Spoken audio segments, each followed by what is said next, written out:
नमस्कार दोस्तों, स्वागत है आपका हमारे YouTube चैनल जी के बाज पर। मैं मणिभूषण मिश्रा आप सभी लोगों का स्वागत करता हूं।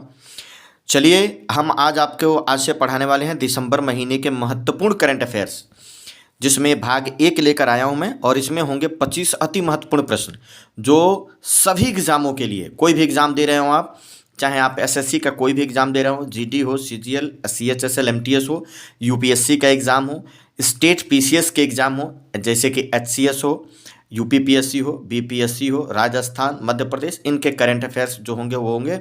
एनडीए, सीडीए के बारे में, आईबी और आईबीएसीआईओ, जितने भी ये प्रश्न हो रहे हैं, डीएसएसबी के एग्जाम होंगे, उसमें समान रूप से महत्वपूर्ण होंगे। तो 25 प्रश्न भाग 1। चलिए हम शुरुआत करते हैं। और हमारा पहला प्रश्न है, किस क्रिकेट टीम ने विजय हजारे ट्रॉफी जीती है? विजय हजारे ट्रॉफी का खिताब 2023 में जो हुआ था उसको किसने जीता है? तो आपके सामने है ये, किस क्रिकेट टीम ने विजय हजारे ट्रॉफी जीती है? तो यह हरियाणा ने जीता है। हरियाणा ने विजय हजारे ट्रॉफी, ये क्रिकेट की ट्रॉफी है जिसको जीता है। क्रिकेट की और ट्रॉफियाँ देखिए, रणजी ट्रॉफी क्रिकेट के लिए होता है, ईरानी ट्रॉफी क्रिकेट के लिए होता है, आईपीएल क्रिकेट के लिए होता है। ये सब क्रिकेट की ट्रॉफियाँ आप लोग याद रखिएगा। संतोष ट्रॉफी फुटबॉल के लिए होता है। तो ये हरियाणा जो है इसका सही जवाब हो जाएगा। आप हरियाणा उत्तर टिक करेंगे। अगला प्रश्न देखिए, किस क्रिकेट टीम ने पुरुष अंडर 19 एशिया कप 2023 का खिताब जीता है? ये सारे प्रश्न बहुत ही महत्वपूर्ण है। किस क्रिकेट टीम ने पुरुष अंडर 19 एशिया कप 2023 का खिताब जीता है? तो बांग्लादेश ने जीता है। ये बात ध्यान रखिए, एशिया कप पुरुष अंडर 19 खिताब बांग्लादेश ने जीता है। तो ये बात भी आपको ध्यान रखना है, बड़ा महत्वपूर्ण प्रश्न है, वेरी वेरी इंपॉर्टेंट प्रश्न है ये।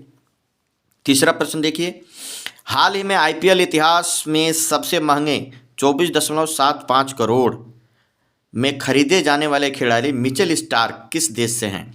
ये ऑस्ट्रेलिया से हैं। अब तक का आईपीएल जब से चल रहा है, आईपीएल 2008 से शुरू हो रहा है, और 2008 से लेकर और 2024 में जो होगा उस समय तक का पूरे आईपीएल इतिहास में सबसे महंगे खिलाड़ी के रूप में बिकने वाले हैं मिचेल स्टार्क ऑस्ट्रेलिया के। और लगभग 20 करोड़ के आसपास में इन्हीं के ही साथी खिलाड़ी पैट कमिंस भी बिके हैं। तो ऑस्ट्रेलिया के 2 खिलाड़ी, 2 सबसे महंगे खिलाड़ी आईपीएल में खरीदे गए हैं। तो ये बात ध्यान रखिएगा, परीक्षा में अवश्य पूछा जाएगा। चौथा प्रश्न देखिए, किसने मिस इंडिया यूएसए 2023 जीता है? तो रिजुल मैनी ने मिस इंडिया यूएसए 2023 का खिताब जीता है। इस पर एक वीडियो हमारे चैनल पर अवेलेबल है, जहाँ पर आप देखेंगे तो मिल जाएगा। हाल ही में पोलैंड के नए प्रधानमंत्री कौन बने हैं? तो डोनाल्ड टस्क पोलैंड के नए प्रधानमंत्री बने हैं। ध्यान रखिएगा, डोनाल्ड टस्क ये प्रधानमंत्री बने हैं। कहाँ के? पोलैंड के नए प्रधानमंत्री बने हैं। तो बहुत ही महत्वपूर्ण प्रश्न होगा ये। अगला प्रश्न देखिए, अंतर्राष्ट्रीय प्रवासी दिवस कब मनाया जाता है? 18 दिसंबर को हर साल मनाया जाता है अंतर्राष्ट्रीय प्रवासी दिवस। बहुत ही महत्वपूर्ण प्रश्न है। हाल ही में किसे व्यास सम्मान 2023 दिया गया है? तो व्यास सम्मान दिया गया है पुष्पा भारती को। व्यास सम्मान साहित्य में दिया जाने वाला ये सम्मान है, 2023 में पुष्पा भारती को दिया गया है, याद रखिएगा। किस देश के पुरुष क्रिकेटर ट्रेविस हेड को नवंबर 2023 के लिए ICC player of the month का सम्मान मिला है? ICC player of the month, ICC हर महीने एक महिला और एक पुरुष खिलाड़ी को प्लेयर ऑफ द मंथ के अवार्ड से उसको नवाजती है। तो इस बार पुरुष खिलाड़ियों मिला है ट्रेविस हेड जो ऑस्ट्रेलिया के हैं। और पुरुष विश्व कप जो 2023 में हुआ है उसमें फाइनल में man of the match Travis Head ही बने थे। तो ये ध्यान रखिएगा। तो ऑस्ट्रेलिया इसका सही जवाब हो जाएगा। और नवंबर 2023 ICC player of the month female, तो महिला खिलाड़ी ICC player of the month female Nahida Akhtar Bangladesh के हैं। तो दोनों याद रखिएगा, पुरुष और महिला दोनों, बड़ा ही महत्वपूर्ण होगा। राजस्थान के नए मुख्यमंत्री कौन बने हैं? तो भजन लाल शर्मा। अभी जो चुनाव हुआ था 5 राज्यों में, कौन कौन से राज्य हैं? राजस्थान, मध्य प्रदेश, छत्तीसगढ़, तेलंगाना और मिजोरम, 5 राज्यों में चुनाव हुआ था। इस पर भी आपको एक शॉर्ट वीडियो मिलेगा हमारे चैनल पर।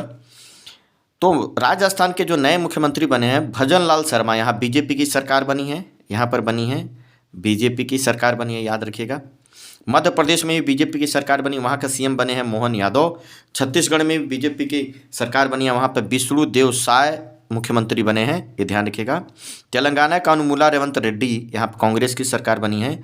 मिजोरम में लाल दुहोमा यहाँ के मुख्यमंत्री बने हैं। तो 5 राज्यों, राजस्थान में भजन लाल, मध्य प्रदेश में मोहन यादव, छत्तीसगढ़ में विष्णु देव साय, तेलंगाना का अनुमुला रेवंत रेड्डी और मिजोरम के लाल दुहोमा मुख्यमंत्री बने हैं। बहुत महत्वपूर्ण प्रश्न होगा, इसको आप सभी लोग याद करके रखिएगा।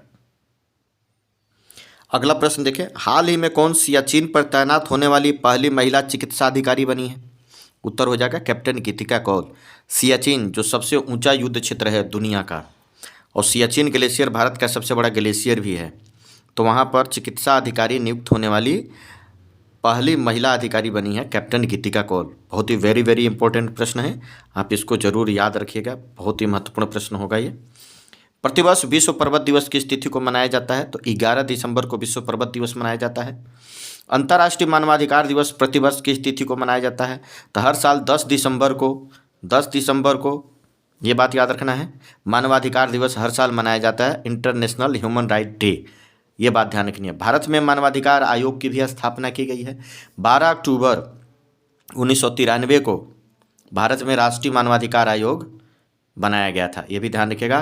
कानून भी उसी समय बनाया गया और आयोग भी उसी समय बनाया गया था। और संयुक्त राष्ट्र संघ ने 1948 में यूएनओ ने मानवाधिकारों की घोषणा की थी। मानवाधिकारों की घोषणा की थी, ये भी याद रखिएगा। तो 1948 में यूएनओ ने मानवाधिकारों की घोषणा की थी। बहुत ही महत्वपूर्ण फैक्ट होगा, आप सभी लोगों को ध्यान में रखना होगा। अगला प्रश्न देखिए, वर्ष 2023-24 के लिए federation of Indian chambers of commerce and industry के नए अध्यक्ष कौन बने हैं? अर्थात फिक्की का फुल फॉर्म भी आप याद रखेंगे। Federation of Indian chambers of commerce and industry के नए अध्यक्ष बनाया गया अनीस शाह। तो very very most important, very very important है, ये बात ध्यान रखिएगा। अनीस शाह को फिक्की का नया अध्यक्ष बनाया गया है। प्रतिवर्ष भारत में विजय दिवस कब मनाया जाता है? विजय दिवस तो 16 दिसंबर को हर साल भारत में विजय दिवस मनाया जाता है, याद रखिएगा, एक महत्वपूर्ण प्रश्न होगा। अगला प्रश्न देखिए, हाल ही में प्रसिद्ध व्यक्ति अनूप घोषाल का 77 वर्ष की आयु में निधन हो गया है। वह एक गायक थे, है ना, अनूप घोषाल एक गायक थे, ये बात आपको याद रखना है। अगला प्रश्न देखें, किस अतिरिक्त एजेंसी ने ट्रांजिटिंग एक्सोप्लैनेट सर्वे सैटेलाइट ने एक नया सौर मंडल खोजा है? प्रश्न को ध्यान से पढ़ लीजिए, बड़ा महत्वपूर्ण प्रश्न है, वेरी वेरी इंपॉर्टेंट, बहुत ही महत्वपूर्ण प्रश्न होगा। किस अंतरिक्ष एजेंसी के ट्रांजिट एक्सोप्लैनेट सर्वे सैटेलाइट ने एक नया सौर मंडल खोजा है? तो उत्तर हो जाएगा नासा का ही एक सैटेलाइट है जिसका नाम है ट्रांजिट एक्सोप्लैनेट सर्वे सैटेलाइट। इसने क्या किया है, एक नए सौर मंडल की खोज की है जो हमारे सौर मंडल के पड़ोस में 100 प्रकाश वर्ष दूर है, 100 प्रकाश वर्ष दूर है, तो ये खोजा है इसको।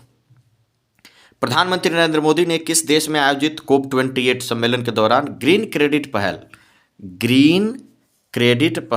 बहुत ही महत्वपूर्ण प्रश्न है, आप इस चीज़ को याद रख लीजिएगा, डायरेक्ट परीक्षा में आने वाले प्रश्न। ग्रीन क्रेडिट पहल की शुरुआत की है, पूछा जा रहा है कि किस देश में आयोजित COP28 कॉन्फ्रेंस ऑफ पार्टीज का 20 एक जलवायु परिवर्तन कार्यवाही सम्मेलन है, जलवायु कार्यवाही सम्मेलन। तो इसका आयोजन हुआ था संयुक्त अरब अमीरात यूएई में, यूएई के शहर दुबई में हुआ था, और नरेंद्र मोदी यहीं गए थे और वहाँ पर उन्होंने क्या किया था, इसकी घोषणा की थी। इन्होंने भी घोषणा किया था कि दुनिया का कुल कार्बन उत्सर्जन में भारत का कार्बन उत्सर्जन जो है वो 4% है। तो ये बात भी ध्यान में रखेंगे आप लोग। किस इसरो वैज्ञानिक को फ्रांस का सर्वोच्च नागरिक सम्मान Chevalier of the Legion d'honneur, इसको शॉर्ट में बोलते हैं लीजन ऑफ ऑनर से सम्मानित किया गया है?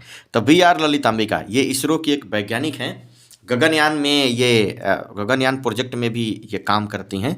तो फ्रांस के स्पेस कार्यक्रम और भारत के स्पेस कार्यक्रम के बीच इन्होंने काफ़ी कम्बिनेशन की वजह से इनको VR ललितांबिका को फ्रांस का सर्वोच्च नागरिक सम्मान Chevalier of the Legion d'honneur, short बोलते हैं लीजन ऑफ ऑनर, से सम्मानित किया जाएगा।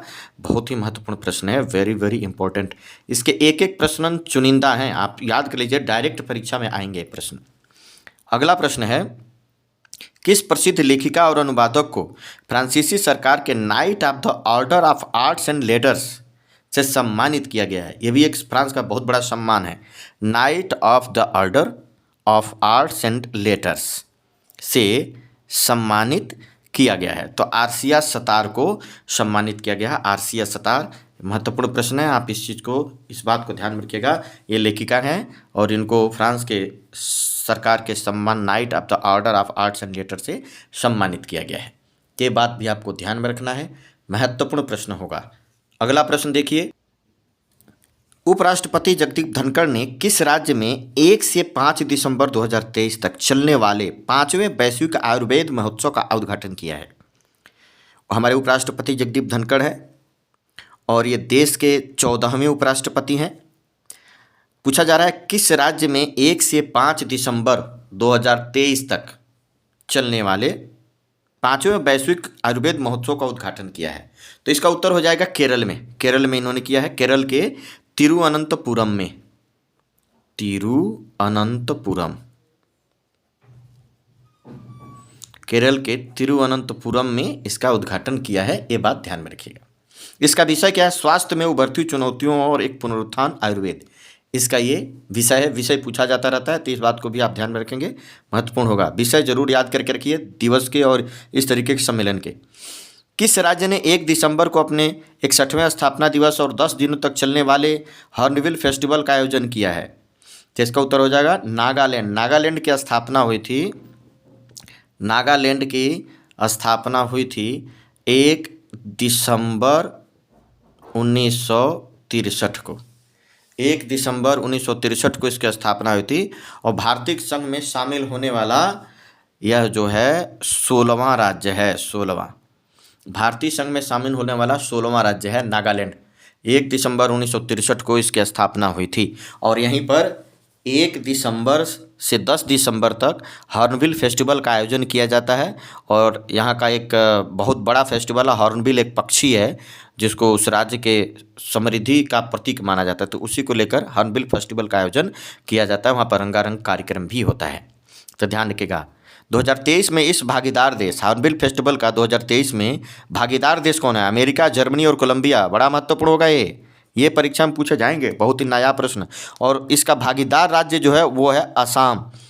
हॉर्नबिल फेस्टिवल का भागीदार राज्य असम है। अगला प्रश्न, बीएसएफ ने 1 दिसंबर 2023 को अपना कौन सा स्थापना दिवस मनाया है? बीएसएफ बॉर्डर सिक्योरिटी फोर्स, तो 59वां अपना स्थापना दिवस मनाया है, ये बात ध्यान रखिएगा। 59वां स्थापना दिवस मनाया है। झारखंड के हजारीबाग में बीएसएफ के स्थापना दिवस के मुख्य अतिथि थे अमित शाह। अमित शाह इसके मुख्य अतिथि थे। अमित शाह ने बीएसएफ की एक पत्रिका शुरू की है, बॉर्डर मैन। बीएसएफ की एक पत्रिका है बॉर्डर मैन, ध्यान रखिएगा। पूछा जा सकता है कि किस सशस्त्र बल ने बॉर्डर मैन नाम से एक पत्रिका शुरू की है? तो इसका उत्तर हो जाएगा बीएसएफ। तो ये बातें ध्यान रखिएगा। अगला प्रश्न देखिए, किस केंद्रीय मंत्री ने केरल में लग्जरी जहाज क्लासिक इंपीरियल का शुभारंभ किया है? केरल में एक लग्जरी जहाज का शुभारंभ है, क्लासिक इंपीरियल, बहुत खूबसूरत है और ये अपनी तरह का पहला इस तरीके का जहाज है, पानी में चलेगा। इसका उद्घाटन किया नितिन गडकरी ने। नितिन गडकरी जो सड़क परिवहन और जहाजरानी मंत्री हैं, तो ये ध्यान रखिएगा। इस जहाज़ में 150 लोग बैठ सकते हैं और ये 10 मीटर की ऊंचाई, 11 मीटर चौड़ाई और 50 मीटर लंबाई वाला है। इतना बड़ा जहाज़ है, तो इसका नाम है क्लासिक इंपीरियल। केरल में इसका उद्घाटन नितिन गडकरी ने किया है। एक बहुत ही महत्वपूर्ण प्रश्न बढ़ेगा, वेरी वेरी इंपॉर्टेंट।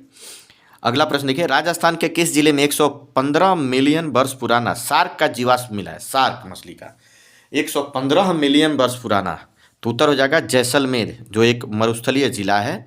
और जैसलमेर एक मरुस्थलीय जिला है, इसी में 115 मिलियन वर्ष पुराना शार्क का जीवाश्म मिला है। जैसलमेर में ही पोखरण है, जहां पर 2 बार 1974 और 1998 में इंदिरा गांधी और अटल बिहारी वाजपेयी ने परमाणु परीक्षण किया था। और इस सेशन का अंतिम प्रश्न 25वां, हाल ही में भारतीय वायुसेना में सहायक डी कैंप बनने वाली पहली महिला अधिकारी कौन बनी है?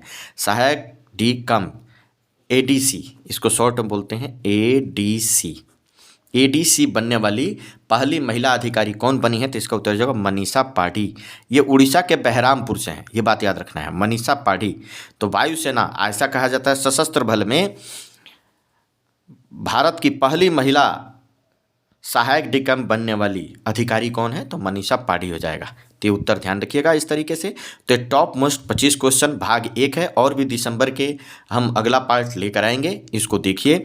और सभी लोगों से अनुरोध है हमारे चैनल को सब्सक्राइब जरूर करिए, इसको लाइक करिए और दूसरों को भी शेयर करिए। आप लोगों को इस वीडियो देखने के लिए बहुत बहुत धन्यवाद। जय हिंद, जय भारत।